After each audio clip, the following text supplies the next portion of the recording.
Well, hello everyone. Welcome to another AR chat. We're at episode 15, and we are so happy to have Melissa with us at Method Communications. And I am so lucky to be joined by my co-host, Nathan Herman and Stephen Dickens. Hey, Chris. So, Melissa, if you would give us a little intro to who you are. I know who you are, and I am thoroughly impressed, but let's make sure that our viewers can get to know you as well. I am currently the Vice President of Analyst Relations for Method Communications. I've been there for 3 years. Prior to being hired to start the business unit at Method, I was a consultant in AR for probably about 15 years, dealing with Fortune 100 to 500 companies. I have been a tech journalist, I've been a PR professional. I've done pretty much everything you could think of in terms of dealing with the PR AR sphere. And I've currently just decided that AR is where I want to stay. It's kind of got a little bit of everything and it's always crazy and very unpredictable. And I think that's kind of what works best for me. So, You're Melissa, maybe totally just being humble because my inner Xennial heart, when I heard that you wrote for the Rolling Stone, totally fangirled. So, gotta drop that one for you because, we're going to basically have to you're come like back to an that. AR We're going to rock have to star. So circle many back. decades ago, though. And what's funny is I actually went back and tried to find older pieces of my work just in general because I knew the internet was a thing back then, but they're not archived. They're not, I mean, that was, people weren't really saving or actively archiving articles. So I've lost quite a lot of work. Melissa, let's do a show of hands. Who has written for the Rolling Stone in this call? No, but I did have a scary story published in the local newspaper as a child. So, as Not like through. as a tween. I think that's way better. I I think Small That's Town kind of on a Hero is call. way It's kind better. of there. Yeah, people have been saying like Rolling Stones, local newspaper. Look, who am I to judge?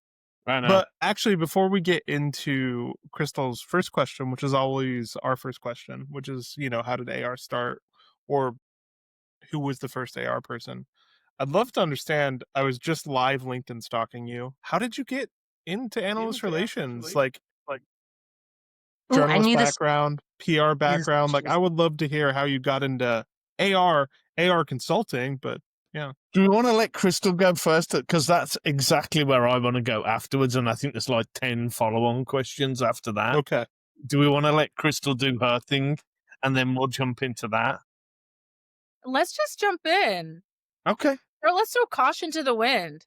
Yeah, Okay. let's be crazy. It's Friday. I actually I was really thinking about this because I know that's a question you typically ask. And I feel really crazy saying I don't remember, but that's actually true. And I think there's a lot of folks that have been doing this for decades that don't actually remember whether there was some, crystallized point where you're decided I'm doing AR. But I think that back in the day, it was taught alongside PR and there was a lot fewer analysts, a lot fewer firms. We knew who they were. So you could kind of do both. And that's where I started was way back in my 20s. But I think that it's changed so much that we all realize you can no longer do both. Like it's AR and PR are both very much full-time jobs on their own, but it came somewhere from the PR AR connection. And I decided to go on my own as a consultant, I would say, in one of our many economic downturns where I just decided I can't be tied to a single vendor who may or may not be doing well financially. I was a single mom, still am, but needed to figure it out. And so I felt like as a consultant, I kind of controlled my own destiny more. I could seek out clients, I could actively keep my pipeline full and not have to be at the whim of, oh, is my company going to do a riff or not? So that's kind of what pushed me to consultancy. Also, the company and riff, that is like a hot topic right now that maybe we don't touch, but some things never change. Yes. Yeah, Yeah, it's interesting. exactly. It's interesting, Melissa. I was literally just got off a call talking about Chris Holscher and Robin Schaefer there's a community of people who kind of do what you're describing as kind of consultants and advisors to firms is probably something we've not talked about on the podcast yet, but there's kind of a community of people who are servicing sort of vendors to provide outside help around analyst relations. So maybe that's kind of implicit. People kind of know that it happens, but I'd love you to just double click on what being a consultant in analyst relations means and what that part of the kind of overall market, because you've obviously got the big teams at places like IBM and Google and AWS. Then you've got the kind of, we've talked about it and had Sonia Vargas on the last episode talking about the growth from a me, myself, and I to building a team. But then there's also the sort of fractional consultant kind of space. Do you want to just maybe expand on what that means? Because if you're in a big program at somewhere like Google, you might not know that that part of the business exists.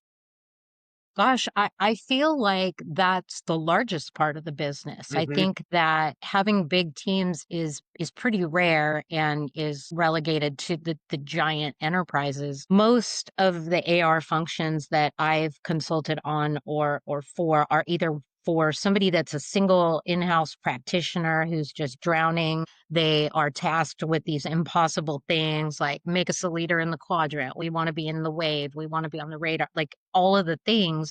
But then there's all this day-to-day stuff as well. And they also maybe don't understand the strategy of analyst relations, which, is custom to every vendor individually. So I think that the biggest challenge that we all as AR practitioners have to overcome is what the heck do we do? There's CEOs, CMOs, et cetera, who don't understand. They know they need analyst relations, but they don't know what it is, what it takes, who does it. So I can kind of come in, help them understand the process, what it means to them, how it affects their business positively, and get them started either by helping them hire somebody internally, because I wasn't at the time interested in doing internal work for these companies, or running their programs externally until they got to a point where they legitimately needed somebody in-house to take over for them. But I think that it's important to show these teams that, it can be done with a really lean, mean group. It's not ideal, of course, but that is the way that it works most of the time. And once leadership gets an idea of what AR can do for them, everything from potential referrals, for clients to just getting you in front of the people that matter, they're on board almost right away. It's that getting them over the hump of, oh my gosh, this is another service that I'm told do I really need it? Can I fly by the seat of my pants? And eventually everybody is asked at some point, have you talked to the analyst or are you in any reports? And a light goes on. Either they have never heard of it and they need to get with it, or they already have, someone like myself who's helping them. So, Melissa, I love what you just said because and by the time this comes out, I will have shared a presentation with Nathan at the Product Marketing Alliance AR Summit next week. And my closing slide is the best teams don't pitch the analysts, they learn from them. And when people get that part, they realize that they can't afford not to engage, Yeah, right? absolutely. And I think even more so now with AI, we are truly learning together.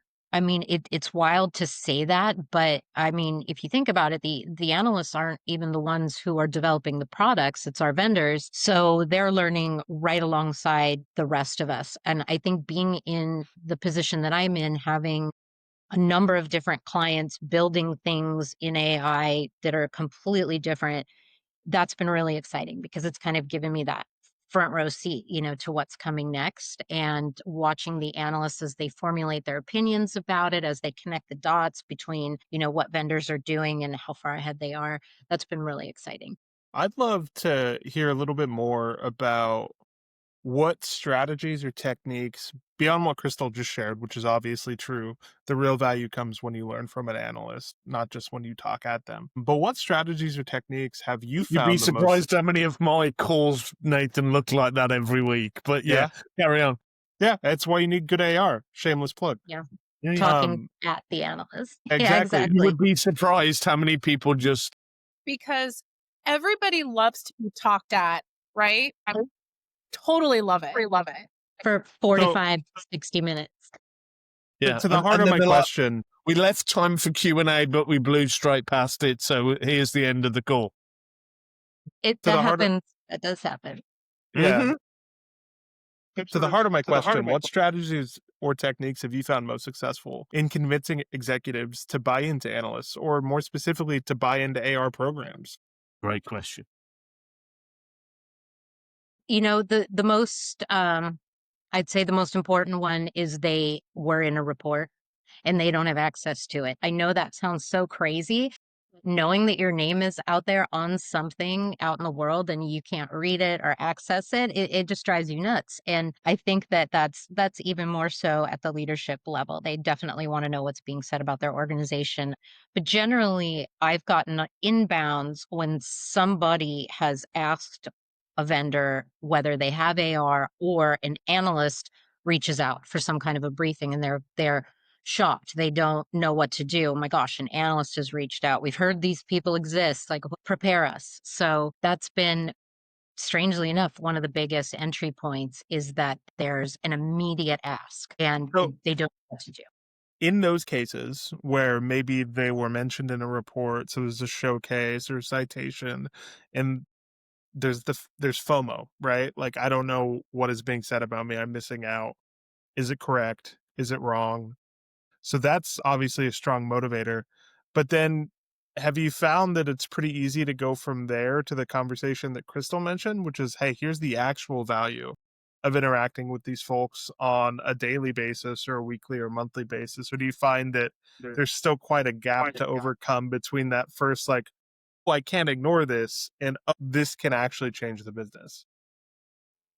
I think there's still quite a gap, and it really just boils down to the budget, right? I mean, I see companies put 90% of their, I guess, I don't know, call it the external outreach budget towards public relations because they think that that moves the needle the most, which is great. You obviously need public relations, but in my world, public relations educates the general public, and what I do educates the folks who are going to be writing the checks for procurement or to bring on a new product. So you need both of them. You need the public awareness about what a vendor does, but you also need that internal buy-in that we absolutely need this product, and I'm going to write the check because X analyst says it's the best.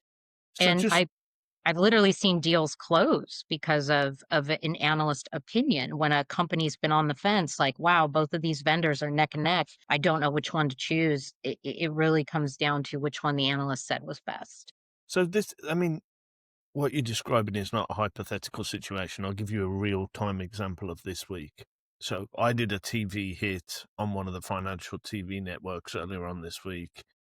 One of my team followed up the next day to do a post-earnings review of this company. It's a publicly traded company that is very hot. I'm not going to name drop. We wrote a research note about their earnings. I can't for the life of me get anybody or find anybody in an analyst relations function in this hot stock that's a publicly traded company. I have a pretty negative view of their business. I'm transparent about that. I've written about it. I was on TV saying as much. On every one of my posts, I'm like, I'd love to be briefed and proven wrong and get more informed.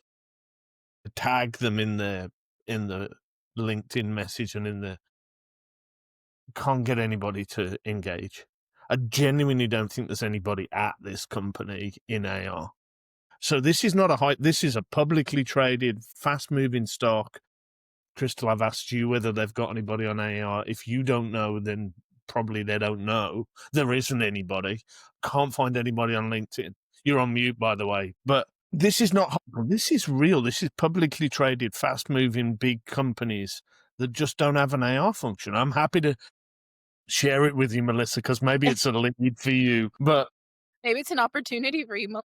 I mean, I'm stunned. Like, every time, so funny you mentioned this because actually one of my current clients, unfortunately I can't say their name right now, but they follow the Figma's IPO that just happened. They're in that space and they're worth many billions of dollars. They are just getting started with their AR program. And I'm floored. And I think that there are unique companies that can kind of coast along based on the recognition they're getting in the technology industry or because their product's really great. Analysts will just naturally see that coverage and maybe write a couple reports. But if you're not actively engaging at some point, that rolling thunder just runs out. You're Yeah, no longer the hottest ticket and they don't know what you're doing. I'd love to. This is like a Nathan thought. I'd love to gut check it. And it's that if you're a B2C company, maybe you can get away with not having analyst Apple's the relations. best example. Exactly. But if you're a B2B company, it really is a big gap. Yeah, Oh, this absolutely. company I'm talking to is kind of the hottest ticket in GPU as a service right now. I mean, you can go and check my LinkedIn and find out who I'm talking about. I don't want to name drop them here because that's not appropriate. But, earnings this week at GPU as a service couldn't be a hotter stock. Yeah, it's interesting to me. I think what happens with those organizations that maybe are either completely unaware that they need it or feel like we're going to be the one company in the entire world that doesn't need it.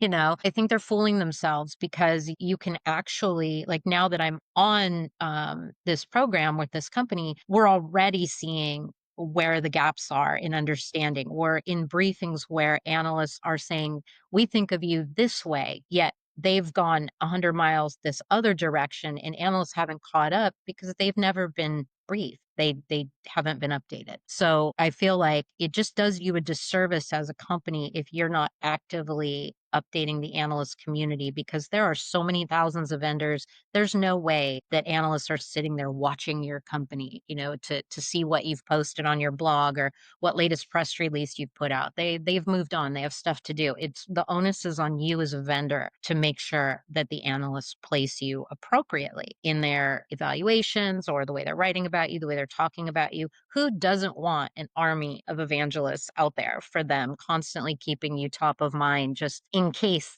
it comes up in conversation. And I think that once the leadership at these organizations get it and they understand the power of wow, there's 60 to 100 people out there who are updated on what we do, who are talking to hundreds of potential clients on our behalf and who can mention us positively. That's a no-brainer. I mean, there's just so much payback in having AR, everything from content to those referrals to network. It's just endless benefit to the spend, I feel. So, Melissa, to take this up just another level in my celebration. I'm in celebration mode as I'm thinking about telling this great stories of my clients and how they're moving the needle. Can you share like an AR proudest moment? Well, your LinkedIn post, I'm going to pile on to Crystal's question. Your LinkedIn post earlier on this week, you put, what was it, 3 or 4 examples of great work you'd done. In 8 Stop. months. Yeah. There's I not wanted there's, people to understand the timeline. there's not many LinkedIn posts I go back and reread. So you sort of clipped above the bar. So I think maybe answer Crystal's question. Maybe we can put it in the show. They're probably together, right? Like Yeah, that it's the sounds like, answer to the question. and I'll apologize. I've been moving all week, so I have not looked at LinkedIn. So I've been MIA. So I'd just love to hear it directly from you. Like, let me hit some celebration emojis. Is that even possible here? Maybe not. I mean, it's funny because I have a couple, but I would say that the one that well, I have a couple. There's 2, and they're with the same company. I can totally say it's Vercel. They're just a favorite of mine because of everyone that works there and all the things that they're building and doing. I hate to say a company is disruptive because what does that even mean anymore? But they truly are, and they're a unicorn in my mind. But one of my proudest moments for them was the recent MQ in which they are the only visionary in the quadrant, which I've just never seen in my life. And they are also named repeatedly by Gartner as a transformative vendor in a nascent space. So the analysts have got it right on who they are. Building the future. They're not easy to pin down because they are partnering with so many other disruptive companies to build the next thing. We don't even know what it is.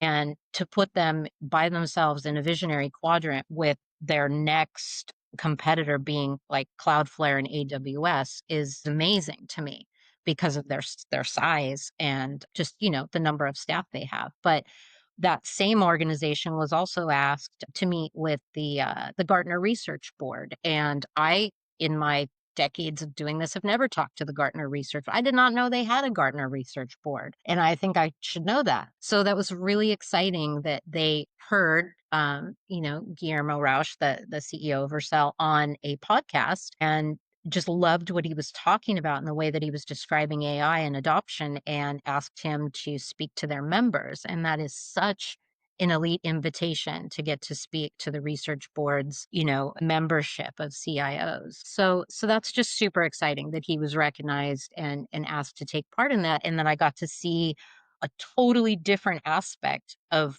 Gartner that I will likely not ever engage with again. So those were super I proud moments for me. I'd love to understand, kind of building off of that. You're working with a wide range of clients, Vercel in Yes. this case. What does your engagement strategy look like kind of across the analyst landscape? For some vendors, I imagine it's Gartner heavy. For others who are maybe a bit more nascent, I imagine it's more building awareness and momentum. So, how do you go about that and what's that look like? Hmm. I'm probably that this is probably going to get me judged harshly. I am probably the least programmatic person in AR. I am absolutely more of a to go out there and build relationships, get to know who's who, learn about their kids and their families. And, so I'm more of the relationship builder, but I always start with the list, the list who the core analysts are. I don't tier analysts. Crystal and I have talked about this at length. I think that's BS. I think every analyst across the spectrum has something to bring to a vendor, whether they Absolutely. it's even the way that AR Insights, structures their, who are the amplifiers, et cetera. That's the way I do it. So I first make my list, understand who my core folks are, and then I go on a journey to do an audit to figure out what those core folks know about my clients, whether they've ever written about it, mentioned them. If they never have, then they know nothing. And we start at ground zero. And so I know that we're going to be building an awareness campaign. Or if they have written about the company, but it wasn't that, positive, okay, we've got some mind shift work to do. It all starts for me with that audit and then the list. But since so many of the clients overlap with their technologies, my analyst lists are always going to include my core AI analysts, right? It is really funny to be on briefings and see an analyst go, "You're here again." Like because I just talked to them with another client, but now we're on a briefing for a totally different client, but I'm still on that briefing. So that's pretty funny. But there are some analysts that are gonna overlap with all your vendors just because Uh, of the work they do, but there's others, that I'm having to newly discover, and we're finding, right, the analyst coverage areas are shifting very quickly too, so staying on top of that is Yes. great. I It's have amazing how luckily. many of it's amazing how when, I'm on too many briefings, but that's a part of my life I've signed up for, but the amount of analysts that we see that kind of bounce from the call to the call to the call, Yeah, so and it's interesting you mentioned AI analyst. I often joke that we've all become AI analysts over the last. absolutely. I remember when I was at Futrim and we talked about having an AI analyst, and then we ultimately got rid of that role because it was like everybody's got to, if you're in call center, you've got to be an AI. If you're in networking, you've got to be, if you're in SaaS apps, you've got to be in it. Regardless of what you're in and what your coverage area is, you've got to be an AI analyst. You've Absolutely. all got to know what Everybody's doing ME stands something. for and A to A, and you've got to know about agents, and you've got to know that now there's some Yes. people who go deeper in that, but all of the analysts have got to know that stuff. It is my arg if you don't, then you're probably just not a very good analyst right now. So to Well, continue, Go ahead. Sorry. I was gonna say, I do wanna say, Nathan, because this is so important to me. I do not wanna spend the small amount of time I have with my clients that they've paid for a certain amount of hours, let's say a month. I don't wanna spend 60% of those hours working on documents, reporting, templates. Like, I've seen this over and over and over again, and I beg you, enterprise organizations, who cares? We don't need to spend days and days formatting documents. What we need to do is get on the phone and educate the analysts and tell them what they need to know. They don't really care so much about the way that something looks. They care about your use cases, your customer references, your story. Are you really solving the problem? Is your technology viable and how does it have longevity? I think that getting mired in that programmatic stuff hurts programs over and over again. And 100%. I'm in it with a couple of my clients because they still haven't shed that we need a new document for everything mentality. And so that's a struggle because you just want to be out there. You just want to do your work, which Yeah, is making those case connections. study, case study just from yesterday. Oracle made an announcement for a collaboration with Google. They sent the communication out and they said, has anybody got any questions? And I went, can we have a briefing? And Acacia Krebs were name dropping that we name drop on this call. Acacia said, do you want a briefing today? I'm like, hell yes, we'd love a briefing. Set a briefing up for Ron Westfall and I, literally like 4 hours after the email. We had a half an hour briefing with the director of the responsible for that announcement. Fantastic briefing. They'd obviously not prepped anything chart wise. There was not a lot of, but the VP, the director of product, Federico's probably spent the last 3-4 months this close to that announcement. Doesn't need a document, doesn't need a lot of prep. This has been his day job for the last That's 6 it. months. Right. He knows Just have a everything conversation. there is to know about this thing because he spent 6 months collaborating with Google on bringing it to launch. He was able to answer every question with depth, with knowledge. So they Yeah. hadn't had any time to prep. There was no deck. They just jumped on a call with 2 analysts and went, hey guys, what do you want to know? And we asked them probably 10 questions, pretty deep, pretty focused. It gave us what we needed. We jumped off after half an hour. I'm really pumped and psyched about it. Not just from the announcement, because they were able to give us some real depth, but just by the flexibility of the Oracle AR team to be able to go, yeah, we can jump on a briefing for 3 hours That from now. And that's impressive that it was Oracle too, because usually you see the organizations being large, they want all of that prep. They want to make sure that their leadership's had a pre-brief to the brief.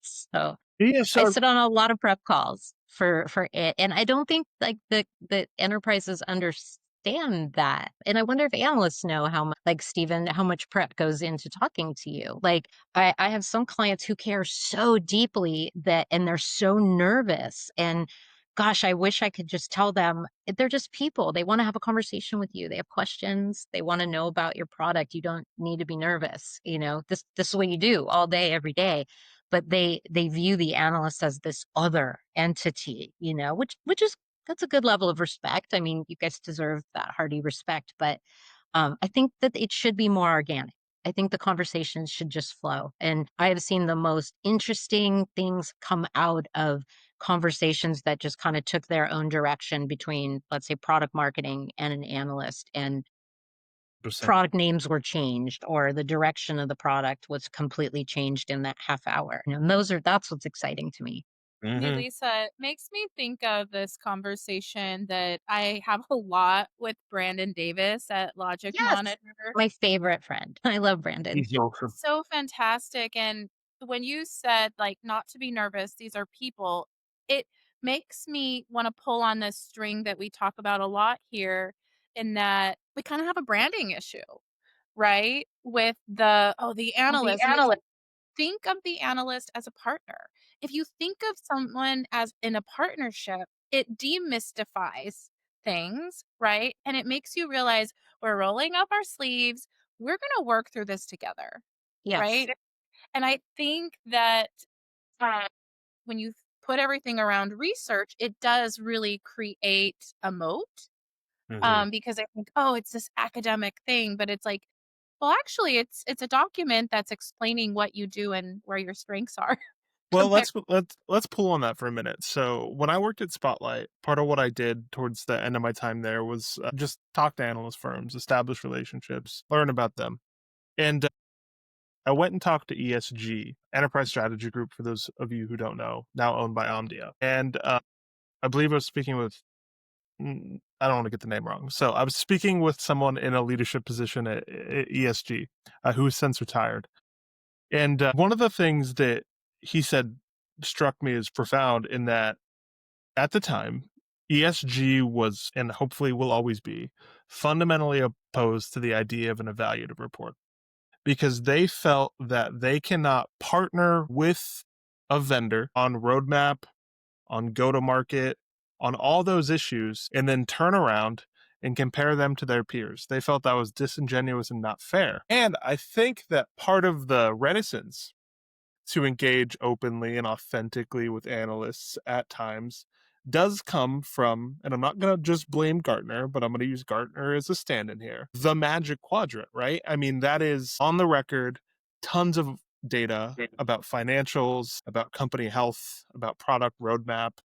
And like that's going to be used and printed and you're going to be compared. Like you are going to be judged no matter if that's not what the report is for, right? And that's You've fair nailed for it. a wave, a marketscape, a universe, you name it. And so I don't really know what my question is. I just more So wanted to Nathan, make I'm the gonna. point that I think that's a It's so roadblock true. in our profession It's because like if 100% I true. want my executives to sit down like with an IDC and really talk about like a forecast that the firm put out, there's always going to be a fear that any insight we give to them then can be used kind of against us in the evaluative report later on.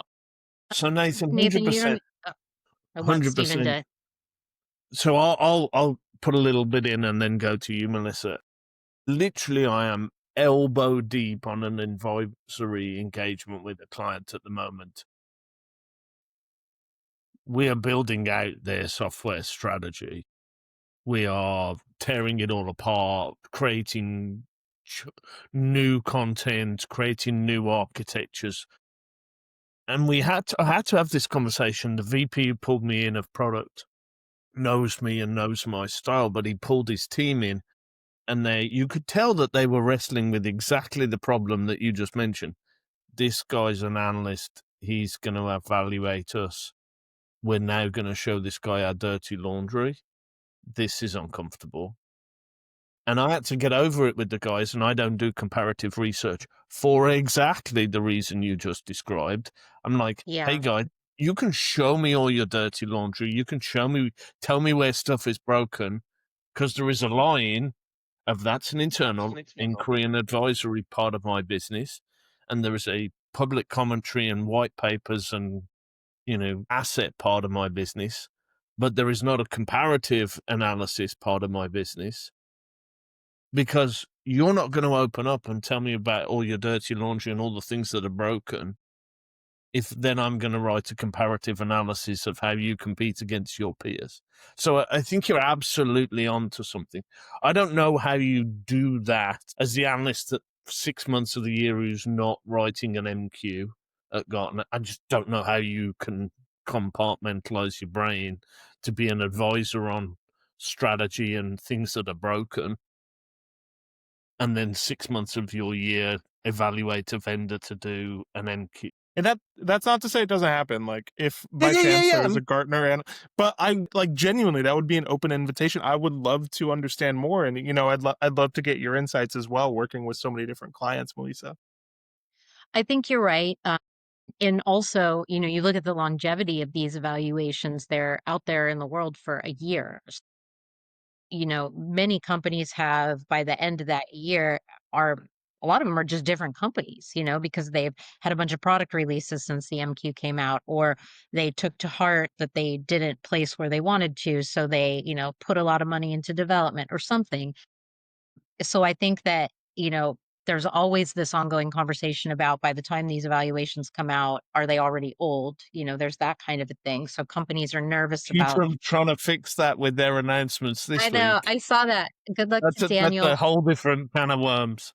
That's a totally different can of worms. I'm all for seismic changes in the industry. We'll have to see how that goes. But yeah, for one of the things that I do caution my clients against is putting all of their hopes into any evaluation because it really is just another piece of the puzzle. But in my mind, the most important piece is that relationship building. And I feel like if you have a great relationship with the analyst, you will place where you should. I know that's probably bad to say, but you place where you should. If you're taking their advice, if you're listening to what they're saying about your competition and you've done everything you can and you still don't place where you want to, that's where you maybe have to have that conversation. We might never place higher than this because we're not going to go acquire 4 more companies so that we can catch up to the closest competitor. We're just not. So this is where we're going to be and we have to be the best at it. I think a lot of people get very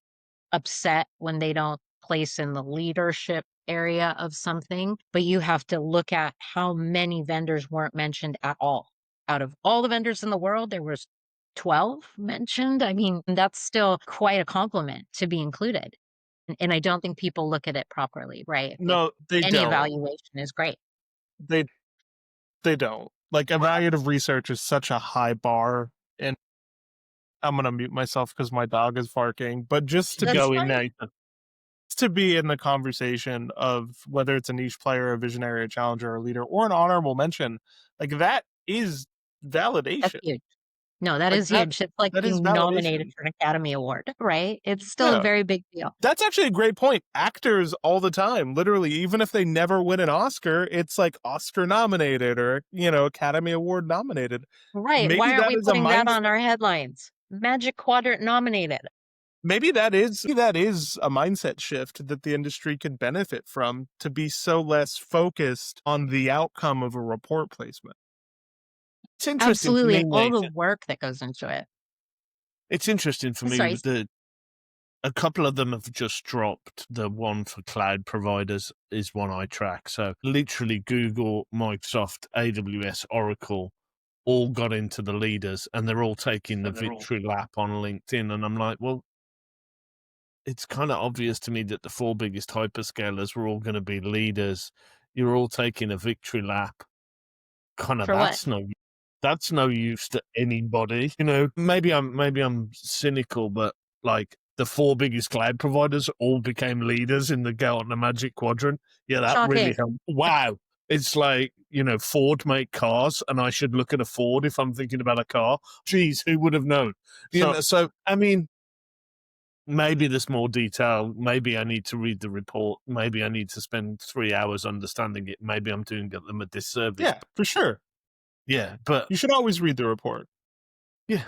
Look, I don't want this to seem like we're bashing on Gartner. I think just the concept of evaluative Come on, reports are everybody's been interesting. doing it this last week, Yeah, Nathan. I don't like it. I don't like it. Like, I think Gartner is Gartner, will continue to be Gartner. They do good work and they have a place in the industry. What I do think that this is opening up, as far as an interesting future conversation, is a podcast episode on the idea of evaluative reports and their place in the industry and the future they're in.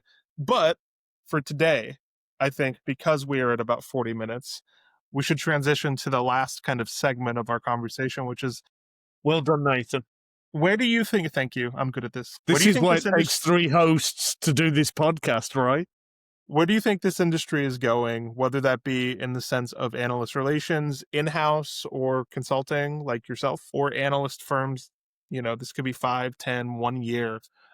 We like to hear, what are your thoughts? What are you looking at? What are you tracking? I feel like for my practice in general, I would hope that we get to the point where it is orged under strategy, orged under leadership, and not organized under comms anymore. That's my biggest request to the industry. Although analyst relations works hand in hand with comms, like we should align on our messaging, we should know what press releases you're putting out so I can make sure I give my analysts heads up.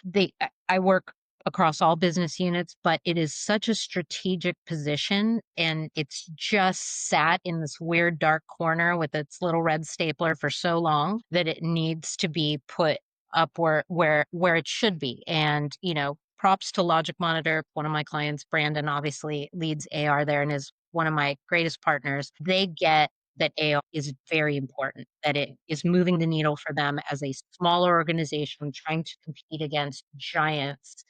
They needed that help, and they not only invested money in the program, but they invested time, and I think that is something that we are struggling with at all organizations is getting leadership and spokespeople to make the time for the briefings and the inquiries. They're so busy creating and building their companies, which is also very, very important. But if you can't take, maybe an hour a month to do 2 30-minute briefings, you're just going to stagnate. Like you have to put the effort, you have to invest into AR. Right. So in future, I hope that that is the way that AR is viewed and that all internal practitioners who are teams of one, that's most AR practitioners, that they're allowed to get the same kind of support and help that the PR team is, where a PR team is a team of like 10, 12 folks externally at the agency and maybe 2, 3 in-house. And AR, it's always one person, that's crazy. And Or that two is and a half. shifts. That It needs 100%. is to be Go ahead, a little Crystal. bit deeper. Our wish to the universe. We probably should wrap up because we're way over, and I hope folks watch the whole bit. I do want to say one little soundbite into the universe, tackling onto the Gartner comment. Is Gartner is the reason why we're all here. Yeah, absolutely. So that's why we kicked this off by talking about our history and sort of our journey into where we are today. May the internet gods take that with what they want. Point of information though, IDC was first, but you're not wrong in the spirit of the comment.